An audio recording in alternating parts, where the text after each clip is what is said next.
Welcome to the deep dive. I want you to start by trying a little thought experiment with me today. Sounds good. Imagine just for a moment that your mind isn't a single unified identity. What if the voice in your head, like the one you think of as you, is actually just one half of this highly tense, kind of dysfunctional partnership? Right. Like you're sharing your skull with two completely different characters. Character one is this incredibly fast, shadowy figure. It operates entirely behind the scenes, processing, millions of data points and making thousands of micro decisions before you even realize a choice needs to be made. Yeah, it's always working. Exactly. And then character two is the one you actually think is in charge. It sits at a desk, taking all the credit for the shadow worker's efforts. But in reality, it's profoundly lazy. I mean, it only occasionally bothers to look up from its desk when an alarm goes off or something goes terribly wrong. It really challenges the core assumption we have about our own autonomy, doesn't it? It really does. We operate under this persistent illusion that we are, the conscious, rational authors of our lives, like we're steering the ship with deliberate intention. But the reality of our cognitive architecture is far more complex. The conscious part of your brain is often just a passenger that has convinced itself it's actually driving. And that brings us to our mission for this deep dive. We are exploring the groundbreaking framework laid out in Daniel Kahneman's Thinking, Fast and Slow. Right, a true classic. Yeah, and the goal today goes beyond simply pointing out that human beings make irrational choices. We are going to equip you with a new vocabulary. Think of it like a medical student learning diagnostic labels. That's a great analogy. Because before you learn the labels, a patient just looks unwell. You know something is off, but you can't isolate it. Once you have the specific diagnostic labels, you can identify the exact pathology, understand the symptoms, and, anticipate the prognosis. We want to provide those diagnostic labels for the precise mechanics of how judgments and assumptions actually form in your mind. Equipping yourself with these labels transforms how you observe not just the world, but your own internal monologue. Yeah. It gives you the framework to catch yourself in the act of making a cognitive error. And, realistically, it provides excellent tools for observing the behavior of the people around you. Which is always fun. Oh, absolutely. Yeah. It is significantly easier to spot these cognitive biases in a colleague or a friend than it is in yourself. But the process of labeling those external errors inevitably trains you to start recognizing the same patterns in your own decision-making. So let's define the two stars of this psychological drama. Kahneman refers to them simply as System 1 and System 2. I like to think of them as the airplane's autopilot and the sleepy pilot in the cockpit. I like that. System 1 is the autopilot. This is the fast, automatic, effortless machinery. Like when you look at a photograph of someone's face and instantly know they're furious, that is System 1. When you're driving down the highway and your eyes involuntarily read the text on a billboard, or when someone says bread end and your brain immediately supplies butter, you aren't choosing to do those things. System 1 is doing them to you. Yeah, it is entirely involuntary. You literally cannot stop your brain from understanding your native language when it's spoken to you. Wow, yeah, I never thought of it that way. System 1 is the legacy of our evolutionary history. It encompasses innate skills we share with other mammals, detecting a sudden threat, orienting our attention toward a loud noise, or recognizing a face. But it also houses learned associations that have been practiced to the point of total automation. Like driving a route you take every day. Exactly. Or a chess master looking at a board and instantly seeing a checkmate in 3 moves. That is using System 1. It's a massive parallel processing machine that just never turns off. Then we have System 2, our sleepy pilot. This is the conscious, reasoning self, the voice in your head. When you're asked to multiply 17 by 24 without a calculator, System 2 has to wake up and take the controls. Because System 1 has no idea how to do that. Right. Or when you're trying to back a large vehicle into a parking space, or, when you're at a corporate event and actively monitoring your conversation to ensure you don't say something inappropriate, System 2 is doing the heavy lifting there. And the defining characteristic of System 2 is that its operations require deliberate attention and effort. Right. And because it requires effort, it's easily disrupted. If you are halfway through calculating 17 times 24 and someone randomly asks you for your phone number, your calculation completely collapses. Oh, totally. Everything just vanishes. The working memory gets wiped. System 2 is a serial processor. It can really only handle one complex, effortful task at a time.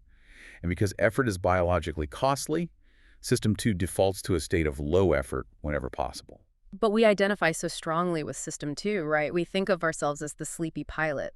But the overarching theme of this research is that System 1, the autopilot, is the actual author of our reality. It really is. It creates the impressions and feelings that form the basis of our conscious choices, and it hides its influence flawlessly. The most striking example of this is the invisible gorilla experiment by Christopher Shabris and Daniel Simon. Oh, yes. It's a foundational study in visual perception. Break it down for us. So viewers watch a short video of two teams passing basketballs. One team is wearing white shirts, the other black. The viewers are given a specific, effortful task. Count the exact number of passes made by the players in white and completely ignore the players in black. Okay, sounds simple enough. Right, but about halfway through the video, a woman in a full gorilla suit walks directly into the middle of the players, stops, thumps her chest, and walks off screen. She's visible for 9 full seconds. And about half of the people who watch that video never see the gorilla. Yes, half of them completely miss it. I have always struggled with the mechanics of this, to be honest. I mean, seeing is a fundamental System 1 function. The photons are hitting their retinas. The visual cortex is receiving the data. Where does the gorilla get dropped? It gets dropped at the bottleneck of attention. Okay. While basic visual processing is automatic, rendering a complex scene into conscious awareness still requires System 2 to allocate a baseline level of attention. Ah, I see. When System 2 is fully recruited for a demanding task like tracking the fast-moving white shirts and actively suppressing the visual data of the black shirts, there is literally no attentional bandwidth left over to process the gorilla. Because the gorilla is black. Exactly. The gorilla is colored black, which matches the visual data System 2 is actively filtering out. You become functionally blind to the obvious. What's even more compelling is the reaction people have when they're told they missed it. They don't just say, "Oh, I missed it." They aggressively deny that the gorilla was even there. They assume they're being tricked. Yes, they'll demand to see the tape again. They are completely blind to their own blindness. That denial highlights a terrifying reality. We have no conscious awareness of the information we are missing. Our subjective experience of the world feels, seamless and complete. When you fail to perceive the gorilla, you don't experience a blank spot in your vision. Your brain simply edits the scene to construct a coherent, gorilla-free reality. It's the same mechanism behind visual illusions. Take the Miller-Lyer illusion. The classic. Yeah, you have two horizontal parallel lines. One line has fins on the ends pointing outward, like the fletching on an arrow. The other line has fins pointing inward, like the arrow's point. When you look at the image, the line with the inward-pointing fins looks undeniably longer. Your System 1 processes the angles and instantly feeds you the impression of length. And that initial impression is entirely automatic. You can't help it. But then you introduce a tool of System 2, a ruler. Right. You measure the lines and discover they're exactly identical in length. You now possess a new, verified belief. System 2 understands the truth. But when you put the ruler down and look back at the lines, you still see one as longer. Knowing the truth does not change the visual perception at all. No, it doesn't. The autopilot doesn't care what the sleepy pilot knows. You cannot command System 1 to stop generating the illusion. You really can't. The associative machinery of System 1 is not under your conscious control. The only mitigation strategy is for System 2 to learn a specific pattern of the illusion. Like memorizing the trick. Yes. You have to train your conscious mind to recognize those specific arrow fins and say, I know my visual system is lying to me right now, and I must not act on this initial impression. So if the autopilot is constantly generating these flawed impressions and the sleepy pilot is the only one who can correct them, why don't we just force the pilot to stay awake? Like, why can't we train ourselves to maintain constant vigilance and actively question every single intuitive response we have? It is a logical proposition, but biologically unfeasible. Continuous cognitive vigilance is impossible to sustain. Why is that? System 2 is incredibly slow and highly resource-intensive. If you attempted to consciously evaluate every single stimulus, you would be paralyzed by the computation required for everyday life. Give me an example. Imagine trying to deliberately calculate the velocity and trajectory of every pedestrian on a crowded sidewalk to avoid a collision, rather than relying on your automatic spatial awareness. You'd never make it down the block. Oh, wow. Yeah, that would be exhausting. The system is designed this way for a reason. Letting the autopilot handle 99% of our processing is a highly efficient evolutionary strategy, even if it occasionally falls for an optical illusion. So we're fundamentally reliant on an autopilot that makes predictable errors and a conscious pilot that is too slow to check everything. But there are times when the pilot must take over, like when we're learning a new skill, navigating a complex social situation, or doing difficult math. Exactly. That requires the pilot to wake up fully. But staying awake has a physical cost. System 2 requires fuel. System 2 operates on a spectrum of effort. When you're taking a leisurely walk and letting your mind wander, System 2 is functioning at a very low, comfortable baseline.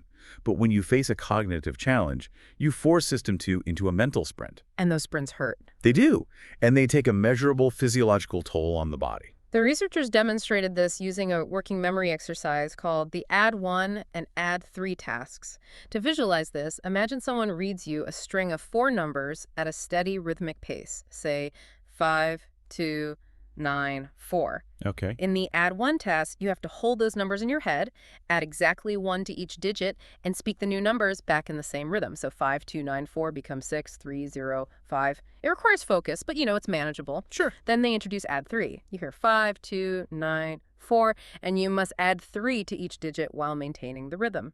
Add 3 pushes human working memory to its absolute breaking point. You have to retain the original string, access the rules of addition for each individual digit, calculate the new value, store the new value, and prepare to articulate it all within seconds. It sounds intensely uncomfortable. It really is. And the researchers didn't just ask people how hard it was. They measured their physiological response by tracking their pupils. Right. The pupils act like an exposed electricity meter for the brain. That's exactly what it looks like. When participants started the Add 3 task, their pupils rapidly dilated. The harder they worked, the wider the pupils got, peaking right at the moment of maximum cognitive exertion. Yes. And the second they provided the answer, or the second they completely gave up, their pupils instantly contracted back to their baseline size. You can literally watch the brain drawing power. It provides visual proof that cognitive effort is a physical act. And because it's a physical act, it relies on a finite energy reserve. This leads to one of the most critical concepts in understanding human behavior, which is ego depletion. Ego. Yes. The core finding of ego depletion is that cognitive effort and physical willpower are not separate faculties. They draw from the exact same limited pool of mental energy. The experiments validating this are fascinating. In one setup, participants watch a film depicting intense emotional suffering.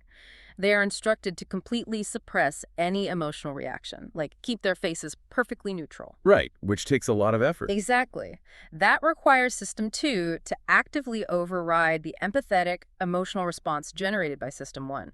Immediately after the film, these participants are asked to squeeze a hand grip dynamometer, a device that measures physical grip strength and endurance. And what happened?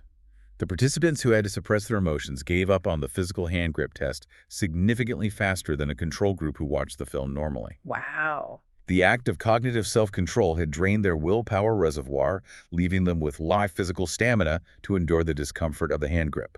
It translates directly to cognitive tasks as well. In another study, participants are placed in a room smelling of freshly baked chocolate chip cookies. On the table is a plate of the warm cookies and a bowl of raw radishes. Sounds like torture. It is. One group is told to eat the cookies. The other group is instructed to eat only the radishes and actively resist the cookies. Afterward, both groups are given a complex cognitive puzzle to solve. What they don't know is that the puzzle is geometrically impossible. The researchers measure how long people persist before giving up. The group that ate the cookies persisted for a considerable amount of time. But the radish group, the people who had just expended massive amounts of System 2 energy resisting the temptation of the cookies, quit the puzzle almost immediately. Their cognitive endurance was just exhausted. Completely. It's as if the sleepy pilot had been fighting with the autopilot over the cookies, and when it was finally time to do some complex math, the pilot just collapsed in the chair. And this isn't just a metaphor about mental fatigue. It is a literal biological reality. The nervous system consumes more glucose than any other organ. Heavy System 2 activity depletes the glucose levels in the brain. They even prove that you can mitigate ego depletion by physically feeding the brain. Right, they replicated the depleting tasks but introduced a variable. Before the final test, they gave participants a glass of lemonade. Okay. For half the group, the lemonade was sweetened with real glucose. For the other half, it was sweetened with a zero-calorie artificial sweetener, like Splenda. So no actual energy in that one. Right, and the artificial sweetener group remained cognitively depleted. But the group that ingested real glucose experienced a restoration of their System 2 capabilities. The sudden influx of actual metabolic fuel allowed the conscious mind to re-engage. That biological mechanism has profound and frankly terrifying implications for the real world. Think about people making high-stakes decisions. The source material details a study of Israeli parole judges. Yes, this study is really shocking. These are seasoned legal experts whose entire job is to evaluate complex cases and make life-altering decisions. The default path of least resistance decision is to deny parole. Granting parole requires the judge to actively evaluate rehabilitation, weigh societal risks, and justify a change in the prisoner's status. It is a heavy System 2 operation.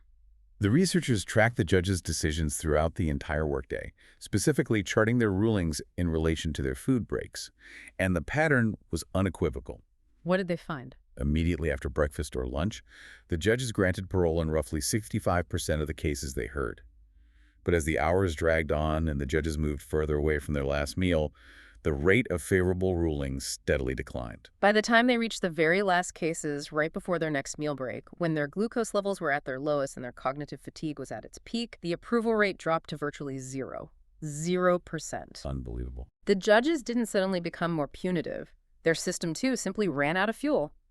Faced with a complex decision and a depleted energy reserve, the brain defaults to the safest, easiest option, which is just to say no and keep the prisoner incarcerated. Justice in this scenario is dictated by blood sugar. It perfectly encapsulates the concept of the lazy controller.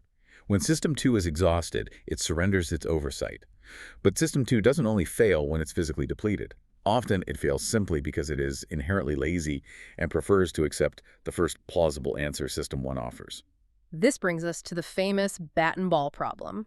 Let's run this experiment for you listening. I'll state the problem, and I want you to simply note the very first number that pops into your head. Ready? A bat and a ball together cost $1.10. The bat costs $1 more than the ball. How much does the ball cost? If you are like the vast majority of people, the number 10 cents immediately jumped into your conscious awareness. The 10-cent answer is incredibly appealing.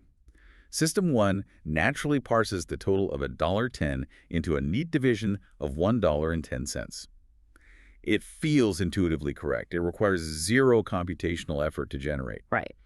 But the moment you engage System 2 to actually verify the math, the error becomes obvious. Right. If the ball costs 10 cents and the bat is $1 more than the ball, the bat would cost $1.10. Add them together and the total would be $1.20, not $1.10. The actual math requires a tiny bit of algebra. The correct answer is 5 cents. A 5-cent ball plus $1 and 5-cent bat equals $1.10. What is remarkable is the failure rate. Over 50% of students at elite institutions like Harvard, MIT, and Princeton give the intuitive, incorrect answer of 10 cents. Over 50%. That's wild. Yeah. These are individuals with exceptional cognitive capacity. They're perfectly capable of doing the math. The failure is not one of intelligence. It's an allocation failure. Their System 2 simply accepts the plausible-sounding answer generated by System 1 and refuses to expend the microscopic amount of effort required to check it. I often compare it to a smartphone dropping into low power mode when the battery hits 1%.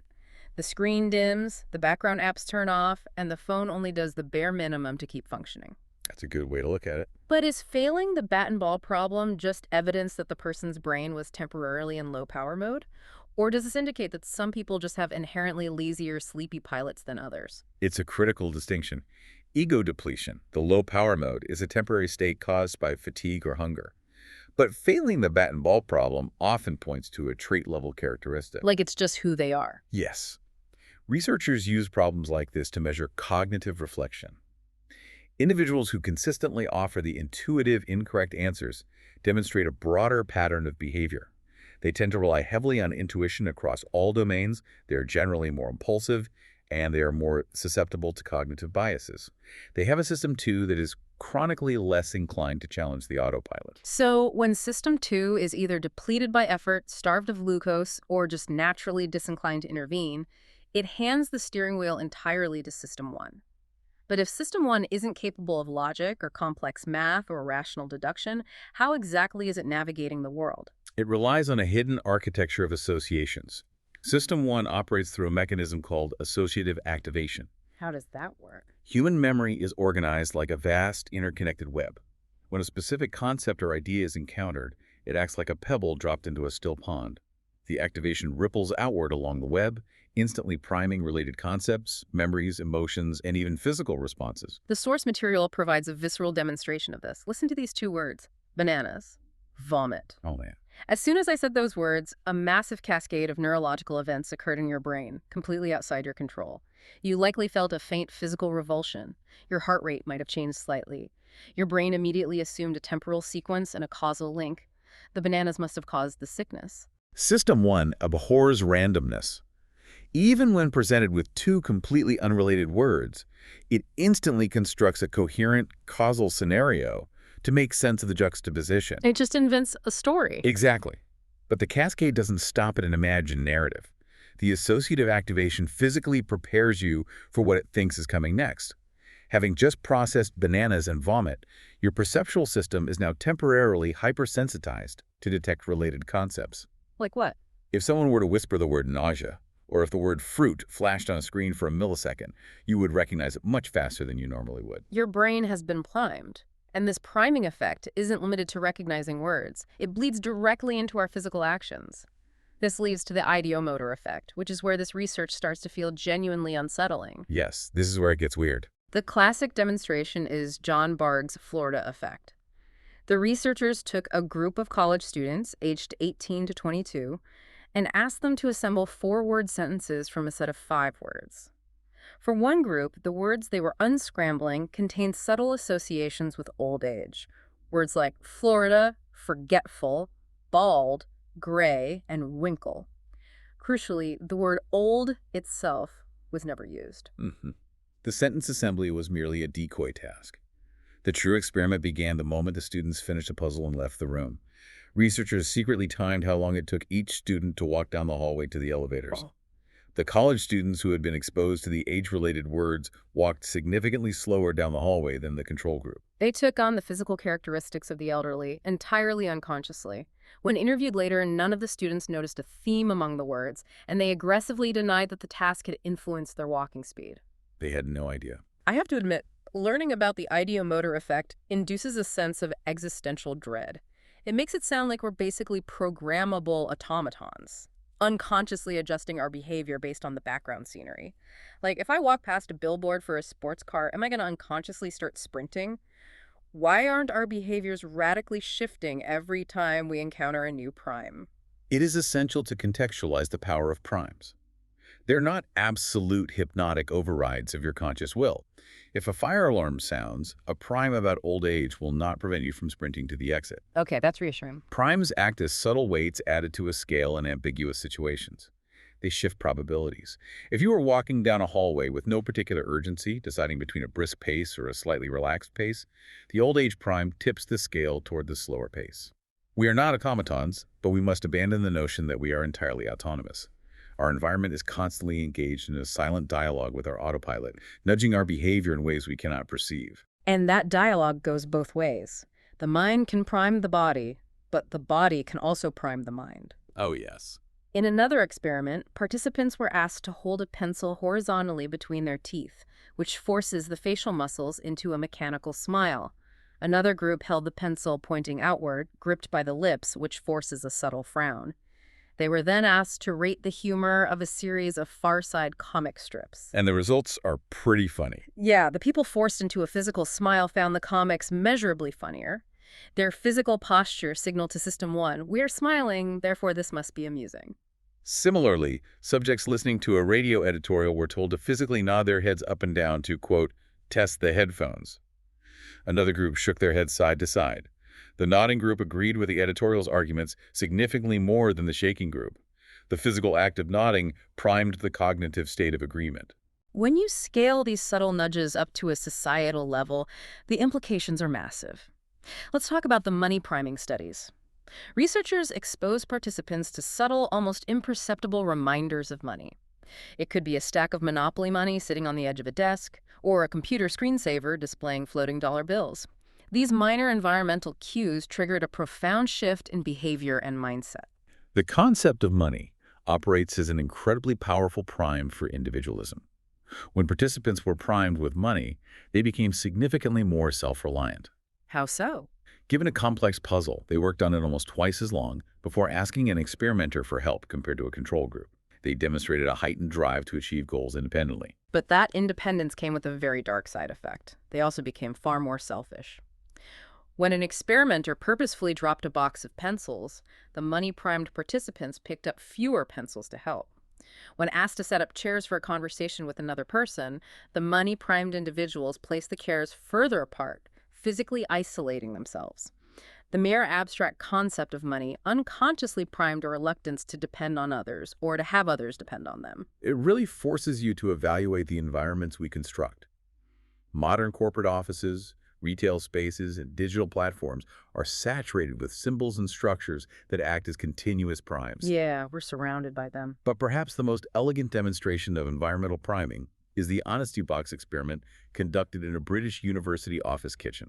This is a perfect example of System 1 architecture. In this office, there was a coffee and tea station. Employees were supposed to pay for their drinks by dropping coins into an honesty box. Very common setup. Right. The researchers placed a small banner above the price list. For 1 week, the banner displayed a pleasant photograph of flowers. The next week, they changed it to a photograph of a pair of eyes staring directly outward. They alternated these images every week for 10 weeks. And the results were staggering. During the weeks when the eyes were displayed, the employees contributed nearly 3 times as much money to the honesty box as they did during the weeks with the flowers. 3 times? Yes, and no one consciously realized their behavior was being manipulated. No one ever mentioned the posters. Why do a printed pair of eyes have such an overwhelming effect? The retinas process the image. System 1 recognizes the pattern of eyes, but surely it knows it's just a piece of paper. System 1 doesn't differentiate between a printed image and biological reality in that initial fraction of a second. Evolutionary psychology suggests that the feeling of being watched is a primary trigger for pro-social, rule-abiding behavior. Because if you're caught stealing, you're out of the tribe. Exactly. In ancestral environments, being observed committing a selfish act could lead to ostracization, which was often a death sentence. The mere pattern of staring eyes triggers that deep-seated survival mechanism. System 1 perceives the eyes, associates them with observation, activates the fear of social penalty, and adjusts behavior to be more honest, all without ever waking up System 2. So System 1 is navigating this vast web of associations, processing primes, reacting to symbols. But it needs a mechanism to communicate the state of the world to the sleepy pilot.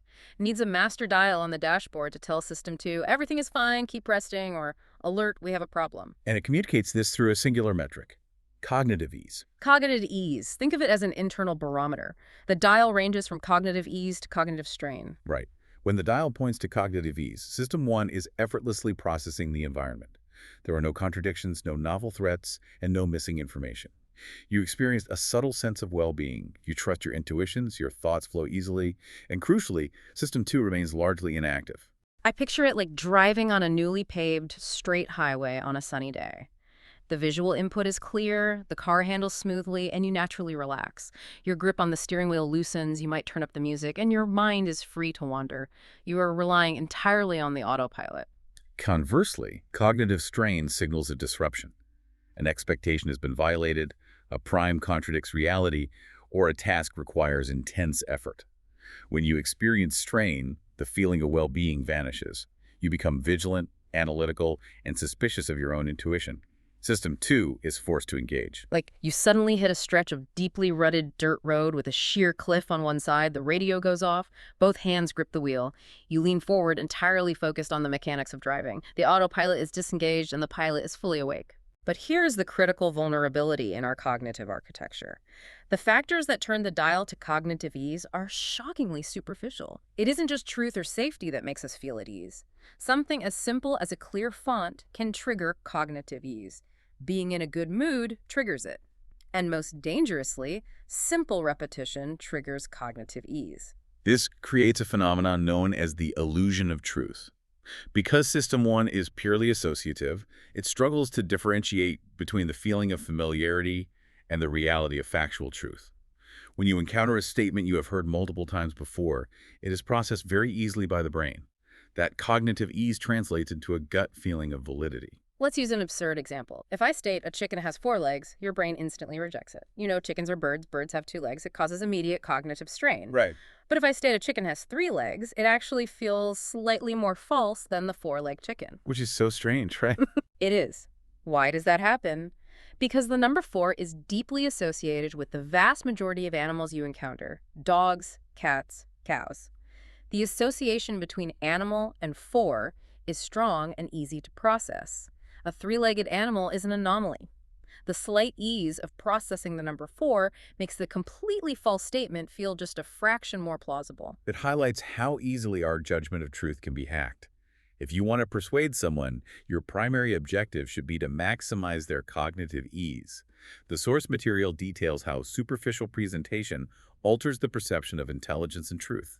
Like what? Well, if you're writing a persuasive document, you should print it on high-quality paper to maximize contrast. Bright blue or red text is unconsciously judged as more believable than pale yellow or green text, simply because the darker colors are easier for the eye to track. The actual vocabulary you use matters immensely, too. People often assume that using complex, polysyllabic words makes them sound smarter, but Danny Oppenheimer, a cognitive psychologist, not the physicist, conducted a study proving the exact opposite. This study is great. He took academic essays and systematically replaced the complex vocabulary with simpler, more common synonyms. Readers consistently rated the authors of the simplified essays as more intelligent and more credible. The complex vocabulary caused subtle cognitive strain, which readers unconsciously translated into suspicion of the author. Furthermore, embedding your message in a rhyme drastically increases its perceived truth. Participants were asked to evaluate aphorisms. The phrase, "woes unite foes," was judged to be a profound, accurate insight into human nature, but the phrase, "woes unite enemies," which means the exact same thing, was judged as far less profound. Just because it didn't rhyme. Just because of the rhyme. The acoustic resonance of the rhyme allows the brain to process the phrase with zero friction. System 1 registers that frictionless processing as a signal of fundamental truth. But the absolute king of generating cognitive ease is repetition. Robert Zajong demonstrated this with his research on the mere exposure effect. He placed a series of fictional Turkish-sounding words like Kadırga or Sarısık, into the advertising blocks of 2 university newspapers. Just random words. Yeah.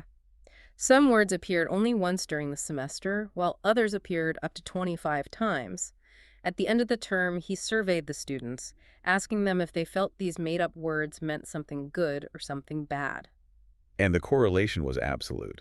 The more frequently a word had appeared in the newspaper, the more overwhelmingly it was rated as meaning something positive. Wow. The students had no idea why they liked the word "Kadırga."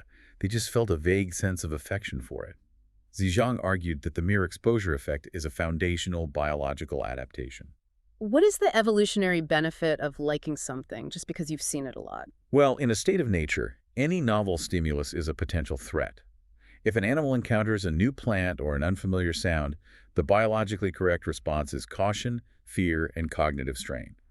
But if the animal encounters that exact same stimulus repeatedly and it never results in harm, the novelty wears off. It learns it's safe. Exactly. The absence of a negative outcome transforms the stimulus into a signal of safety. Repetition breeds familiarity. Familiarity yields cognitive ease, and cognitive ease feels safe and good. This mechanism operates entirely independently of conscious reasoning. Okay, let me challenge this from the other direction. If cognitive ease makes us gullible and overly trusting of our intuition, does that mean cognitive strain actually makes us more analytical? If I take a complex problem and purposefully make it hard to read, like putting it in a terrible washed-out font will, the sheer annoyance of reading it actually make me smarter. Astonishingly, yes. Really? Yes, this was proven using the cognitive reflection test, which includes the bat and ball problem we discussed earlier, along with 2 other puzzles designed to trick System 1 into offering a fast, wrong answer. Researchers administered this test to a group of Princeton students. Half of the students received the test printed in a standard, highly legible font. The other half received the test printed in a light gray, washed-out, incredibly difficult-to-read font. They intentionally forced them onto the dirt road. Precisely. And the results were dramatic. Of the students who took the test in the clean, easy-to-read font, 90% made at least one intuitive error. Their cognitive ease allowed System 1 to dictate the answers. And the other group? For the students who had to squint and struggled to read the washed-out font, the error rate dropped precipitously to 35%. That's a huge drop. The purely visual strain of decoding the terrible font acted as a blaring alarm bell. It eliminated cognitive ease, forcing System 2 to wake up, engage, and critically evaluate the math before accepting System 1's lazy suggestions. That is a phenomenal quirk of our neurobiology. Because System 1 absolutely craves the feeling of cognitive ease, it works relentlessly to maintain it. And the fastest way to maintain cognitive ease is to ensure that the world makes perfect sense. System 1 abhors ambiguity, unresolved tension, or missing puzzle pieces. If it encounters a gap in information, it doesn't pause to investigate. It simply invents the missing data to construct a coherent narrative. This is a primary function of System 1. It's an engine designed to jump to conclusions. It continuously suppresses ambiguity to maintain a singular, uninterrupted narrative. Give me an example of that. Sure. If I read you the sentence, "and approach the bank," and our previous conversation was not about rivers or fishing, your System 1 instantly and seamlessly interprets bank as a financial institution. It does not present you with the alternative definitions. It just picks one. It selects the most highly probable context based on recent primes and completely suppresses the ambiguity. Consciously holding multiple conflicting interpretations of a single event requires immense effort, which is strictly the domain of System 2. This desperate desire for a clean, non-contradictory story leads directly to the halo effect. The halo effect occurs when your initial impression of a person or a thing dictates how you interpret every subsequent piece of information about them. We see this all the time. Yeah, if you meet someone at a party and they are incredibly charming, your System 1 decides this is a good person. If you later find out they are also ruthless in business, you will likely interpret that ruthlessness as strong leadership. But if your first impression was that they were arrogant, you will interpret that exact same ruthlessness as cruelty. System 1 demands that all traits align in a single, coherent direction. The psychologist Solomon Asch conducted the definitive experiment on this phenomenon. He presented participants with descriptions of two fictional individuals, Alan and Ben. Okay. Alan is described with a specific sequence of adjectives: intelligent, industrious, impulsive, critical, stubborn, and envious. Ben is described using the exact same 6 adjectives, but the order is entirely reversed: envious, stubborn, critical, impulsive, industrious, and intelligent. The data points are perfectly identical. The only variable is the sequence. Yet, the impressions formed by the participants are radically divergent. Alan is generally viewed as a capable, strong-willed leader. Ben is viewed as a dangerous, vindictive problem. Why is that? Because the initial traits establish a narrative filter. When you hear that Alan is intelligent and industrious, your System 1 builds a positive halo. By the time you reach stubborn, you interpret it as a positive manifestation of his intellect, like he stands his ground. Right. But with Ben, the initial traits of envious and stubborn build a negative halo. When you finally hear that Ben is intelligent, it doesn't redeem him. It simply makes his envy more potent and dangerous. The sequence dictates the meanings because System 1 locks into a coherent story instantly and forces all subsequent data to conform to it. Daniel Kahneman actually recognized this exact bias in his own professional life when he was grading student essay exams. He used to grade exams in the standard way. He would take a student's booklet, read their answer to question 1, then immediately read their answer to question 2, and so on, grading the entire student at once. Pretty standard. Yeah, but he realized that if a student wrote a brilliant, articulate answer for the first question, a halo formed. When he read their mediocre answer to the second question, he found himself being incredibly generous, assuming the ambiguity in their writing was actually subtle brilliance.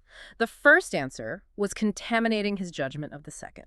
He was falling victim to the coherence-seeking nature of System 1. To combat it, he had to implement a mechanical procedure to decorrelate error. He changed his methodology entirely. He would grade every single student's answer to question 1 first. Then he would physically shuffle the booklets to destroy any sequence and grade every student's answer to question 2. By breaking the sequence, he prevented the halo from forming. It's the exact same logic behind police procedure at a crime scene. The absolute first rule is to separate the witnesses immediately. Oh, yes, that's crucial. If witnesses are allowed to talk to each other before giving a statement, their individual, slightly flawed memories will unconsciously cross-contaminate. The human brain naturally wants to agree with the group and form a cohesive narrative. If they talk, they will merge their diverse perspectives into a single, unified story, effectively destroying the independent fragments of truth the police need. The mechanism underlying the halo effect and almost all of our associative biases is summarized by Kahneman in a profound acronym, WYSIAD. What you see is all there is. What you see is all there is. Right. System 1 operates exclusively on the information that is currently activated in working memory. It is fundamentally incapable of factoring in information it does not have. It never pauses to ask System 2 what critical context might be missing from this picture. It evaluates the coherence of the story, not the completeness of the data. If the few fragments of data it possesses can be arranged into a narrative that makes sense, it generates cognitive ease, and the sleepy pilot accepts it as reality. And the less information you have, the easier it is to construct a coherent story without any annoying contradictions. This leads to the wild paradox that knowing less can actually make you more confident in your judgment. A fascinating legal experiment demonstrates the power of WYSIAD beautifully. Researchers created a detailed hypothetical legal dispute between a union organizer and the manager of a thrifty drugstore. The background facts were established. The organizer was soliciting in the store. The manager asked him to leave. The organizer refused. The manager had him arrested, and the charges were subsequently dropped. The organizer is now suing the store for false arrest. The researchers then divided the participants into 3 groups. The first group only heard a presentation from the union organizer's lawyer. The second group only heard a presentation from the store manager's lawyer. The third group acted like a standard jury and heard the arguments from both sides. Crucially, the lawyers did not introduce any new facts. They simply provided a narrative framing of the established background information. And the participants in the one-sided groups were explicitly informed about the setup. They knew perfectly well that they were only hearing half of the argument. They knew the other side existed and had a counter-argument. Yes, they were fully aware. Yet, despite knowing they were completely ignorant of the opposing view, the participants who heard only one side were significantly more confident in their verdicts than the jury group that heard both sides. The one-sided argument presented a perfectly clean, coherent narrative without any friction or contradiction. It generated massive cognitive ease. Because there was nothing to disrupt the story. Exactly. The jury group, however, had to hold 2 competing contradictory narratives in their minds simultaneously. That causes cognitive strain, which naturally degrades confidence. WYSIAD allows us to look through a keyhole, see a man holding a knife over a cake, and confidently declare it's a birthday party, without ever wondering what the rest of the room looks like. The subjective experience of confidence is an illusion generated by the ease with which a story comes to mind, not by the quality or quantity of the evidence supporting it. But WYSIAD functions smoothly when we have at least a few fragments of data to build a simple story. How does our cognitive architecture handle a situation where life presents a profoundly complex question, and we possess 0 data to form a story? The system cheats. It performs a mental sleight of hand. When faced with a difficult multivariable question, System 1 instantly and unconsciously swaps it for an easier related question, and it answers the easy question without you ever noticing the substitution.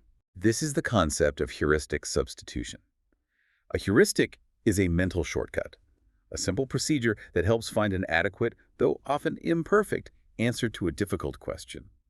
If System 1 cannot immediately find a satisfactory answer to a hard target question, it frantically searches its associative network for a related heuristic question that it can answer. There is a brilliant study involving German university students that illustrates this invisible swap perfectly.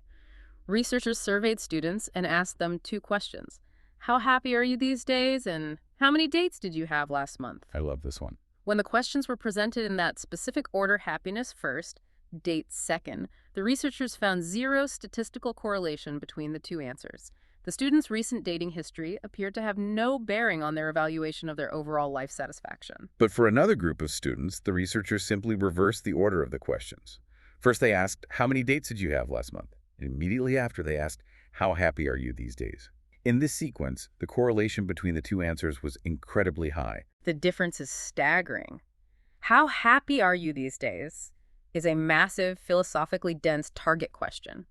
To answer it accurately, System 2 would need to pause and evaluate your career trajectory, your health, your family dynamics, your financial stability, and your sense of purpose. It is a highly effortful calculation. It's too much work. Exactly. But when the students were asked about their dating life first, it triggered a powerful emotional prime. If a student had been on several dates, they felt a rush of positive emotion. If they hadn't been on a date in months, they felt a pang of loneliness and rejection. So, a fraction of a second later, when they are hit with the impossibly complex target question about overall happiness, Uh-huh. System 1 steps in. It bypasses the complex calculation and substitutes a much easier heuristic question. How happy am I with my love life right now? And they don't even realize it happened. No, because the emotional answer to that heuristic question was already activated and sitting in working memory. System 1 just grabs it and hands it to System 2 as the answer to the larger question about life. And the students genuinely believed they were evaluating their whole lives. This substitution happens across all domains, even basic visual processing. Think of the 3D heuristic illusion. You look at a drawing of a hallway receding into the distance. There are 3 figures of men drawn in the hallway. One in the foreground, one in the middle, one in the background. Okay, I'm picturing it. The man drawn in the back of the hallway looks massive, like a giant. The man in the front looks very small. You are presented with a specific target question. As printed flat on the page, is the figure on the right physically larger than the figure on the left? Your visual cortex screams that the figure in the back is significantly larger. But if you measure them with a ruler, the 3 figures are exactly the same size on the paper. Why can't we just answer the simple 2D question? Because your visual system is deeply conditioned to perceive depth. When it sees the converging lines of the drawn hallway, it automatically interprets the flat image as a 3-dimensional space. It substitutes the target question. How large is this ink blot on the paper? With an easier, deeply ingrained heuristic question. How tall is this person in the actual 3-dimensional world depicted here? Ah, I see. Because the figure is drawn further back in the perspective, your brain calculates that he must be a giant to project that size onto your retina. The substitution is mandatory. You cannot force yourself to see them as flat, identical shapes. But let's look at the mechanics of the swap. If my hard target question is, how much money should I donate to an environmental charity to save endangered dolphins? My System 1 swaps it for the easy heuristic question. How emotionally devastated do I feel when I think about a dying dolphin? Oh, how does the brain translate a feeling of sadness into a specific dollar amount? They're completely different scales. The translation is achieved through a remarkable capability of System 1 known as intensity matching. System 1 can intuitively and instantaneously map values across completely disparate dimensions. If I ask you, if physical pain were a color, what color is a migraine? You don't hesitate. You know it is a blinding, harsh white or a deep, throbbing crimson. It is absolutely not a soft pastel blue. You can match the intensity of the pain to the intensity of the color. Exactly. The source text gives the example of a 4-year-old child named Julie who reads fluently. If you are asked to match Julie's reading precociousness to an adult's GPA or to a man's physical height, your System 1 can do it instantly. Reading fluently at age 4 is highly impressive, placing her perhaps in the top 5% of her cohort. System 1 simply takes that percentile and maps it onto the other scales. It translates to roughly a 3.8 GPA, or a man who is roughly 6'2". It knows she isn't a miraculous 4.0, and she isn't a 7-foot giant. It matches the intensity flawlessly. So, when faced with the dolphin question, System 1 calculates the intensity of your emotional outrage and maps it directly onto your financial scale. Extreme outrage translates to a $100 donation. Mild sadness translates to $5. Yes. It is exactly what politicians do during debates. A moderator asks a wildly complex target question about macroeconomics. The politician System 2 doesn't have the answer, or knowing the answer would be politically damaging. So they seamlessly substitute a heuristic question. What is my pre-rehearsed, emotionally resonant soundbite about hardworking families? They deliver the answer with an intensity that matches the gravity of the original question, and most of the time, the audience's System 1 accepts the substitution without noticing the pivot. It's a very effective trick. But is this a design flaw? Is the brain doing this maliciously to deceive us? No, it is not malicious. It's a byproduct of the mental shotgun. System 1 does not possess the precision of a sniper rifle. When you intend to evaluate one specific attribute of a situation, your associative machinery fires a shotgun blast of parallel computations. It automatically assesses a multitude of related metrics simultaneously. In the cognitive noise of that blast, if it finds an easy, highly accessible answer that roughly fits the shape of the difficult target question, it simply grabs it to save energy. And when that shotgun blast is loaded with emotion, we experience the effect heuristic. This is perhaps the most humbling bias of all because it dictates that our emotional likes and dislikes actively construct our beliefs about factual reality. It's completely backward to how we think we operate. Right, like if your political or emotional identity despises the concept of nuclear power, your system one will automatically generate a matrix of beliefs supporting that emotion. You will believe the environmental risks are apocalyptic and the energy benefits are negligible. If you emotionally favor nuclear power, your system one will generate the exact opposite factual beliefs. The objective data is entirely secondary to the emotional prime. And in these instances, System 2 fails in its primary duty. Rather than acting as an objective judge, critically evaluating the facts to form a conclusion, System 2 acts as a defensive lawyer. It searches solely for information that justifies the emotional conclusions System 1 has already reached. It is an apologist for our emotions, not a critic. This desperate reliance on coherent stories, emotional primes, and associative matching works reasonably well in a world driven by human intention and physical causes. But what happens when our cognitive architecture crashes into a phenomenon that has no narrative, no intention, and no cause? What happens when the world is dictated entirely by random mathematics? This is where System 1 fails catastrophically. We suffer from a severe causal blind spot. Our brains are evolutionary pattern recognition machines, uniquely optimized to identify cause and effect. We are fundamentally incapable of intuitively grasping statistics or true randomness. The drive to see causality is hardwired into us from birth. The Belgian psychologist Albert Michot proved this back in the 1940s with a remarkably simple experiment. Oh, the moving squares. Yeah, he showed people animations of a black square moving across a screen. It touches the second square, and immediately the second square begins to move. Every single human being who watches that animation instantly perceives it as a causal event. We see the first square launching or striking the second square. We assign physical mass and intention to flat pixels. We are biologically prepared to perceive intentional causality everywhere. If a branch snaps in the forest, we assume an animal stepped on it. We don't assume a statistical anomaly of wind pressure. This is a brilliant survival mechanism, but it becomes a severe liability when we are forced to interpret complex data sets. To illustrate how disastrous this can be, the text provides a profound example regarding epidemiological data.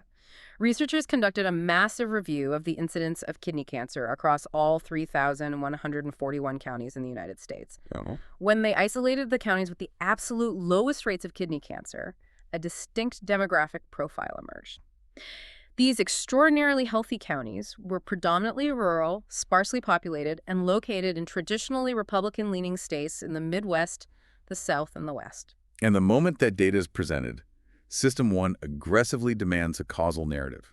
It cannot accept data without a story, and the story writes itself brilliantly. Why do these rural counties have such low cancer rates? It must be the benefits of clean country living. They have less industrial air pollution, they consume fresh agricultural food, and they avoid the psychological stress of dense urban centers. It is a highly coherent, cognitively easy narrative. It makes perfect intuitive sense. The sleepy pilot rubber stamps it immediately. But then, the researchers look at the other end of the data. They isolate the counties with the absolute highest rates of kidney cancer in the country. And the demographic profile of these incredibly sick counties is exactly the same. They are predominantly rural, sparsely populated, and located in traditionally Republican-leaning states. The causal narrative instantly disintegrates. The exact same lifestyle factors, clean air and rural living, cannot simultaneously be the primary cause of the lowest cancer rates and the highest cancer rates.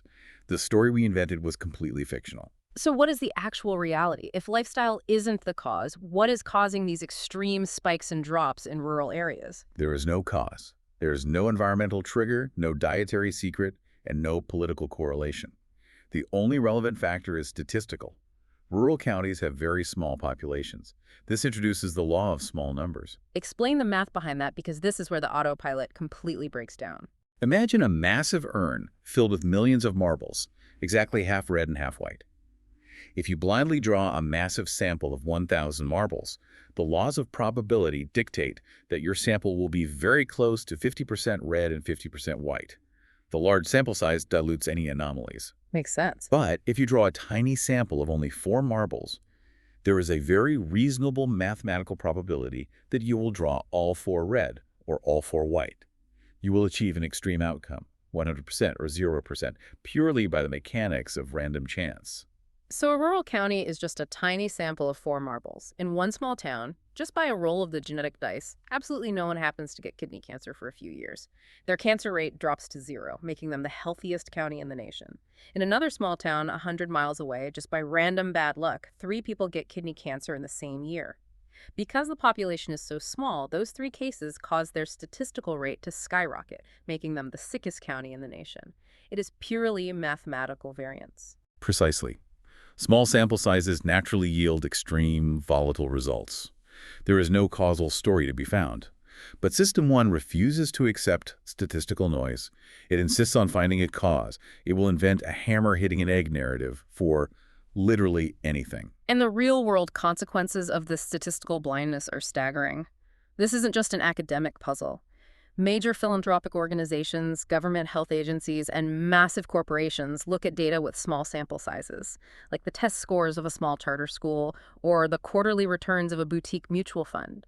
And when they see extreme success, they invent a causal narrative about brilliant leadership or innovative teaching methods. And they spend a fortune on it. Exactly. They invest millions of dollars trying to replicate a strategy that was, in reality, just the mathematical equivalent of flipping a coin 4 times and getting all heads. It forces us to realize that many of the patterns we perceive in the world, the trends we invest in, and the narratives we build our societies around are simply illusions generated by an autopilot that is terrified of randomness. This has been a profound deconstruction of how we experience reality. We have mapped the architecture of the mind. We are piloted by System 1, an automatic, incredibly fast, association-driven machine that desperately craves coherent stories and cognitive ease. Yes, we are. Meanwhile, our conscious, rational System 2, the sleepy pilot, is inherently lazy, easily depleted by glucose drops, and far too willing to act as an apologist for the autopilot's biases. We have explored how we're unconsciously primed by the subtle geometry of our environment, how we are blinded by the rule of W.I. Sayati, what you see is all there is, and how we constantly substitute impossibly complex questions for easy emotional heuristics. It is undeniably a humbling portrait of human cognition. It strips away the comforting illusion of total rationality. But the objective of exploring these mechanisms is not to induce nihilism. The objective is to acquire the diagnostic labels. By understanding the precise mechanics of how the illusion is generated, you gain the ability to occasionally intervene. You can catch the autopilot in the act of making an error before the pilot blindly accepts it. Which leads me to a final thought I want to leave you with today. We've talked extensively about how our internal environment tricks us. But consider the external world we live in today. We carry devices in our pockets that run on algorithms specifically engineered by a brilliant data scientist to target System 1. Oh, constantly. Social media feeds, targeted advertisements, and news aggregators are not designed to engage your rational System 2. They are weaponized to maximize your cognitive ease, exploit the mere exposure effect through relentless repetition, and trigger your affect heuristic with emotionally enraging primes. It's an environment built for the autopilot. Exactly. By keeping your System 2 constantly depleted through information overload, the architecture of the modern digital world ensures that your sleepy pilot never actually wakes up. The next time you find yourself doom scrolling, ask yourself, who is really steering the ship right now? Thank you for joining us on this deep dive into the hidden machinery of your own mind. Until next time.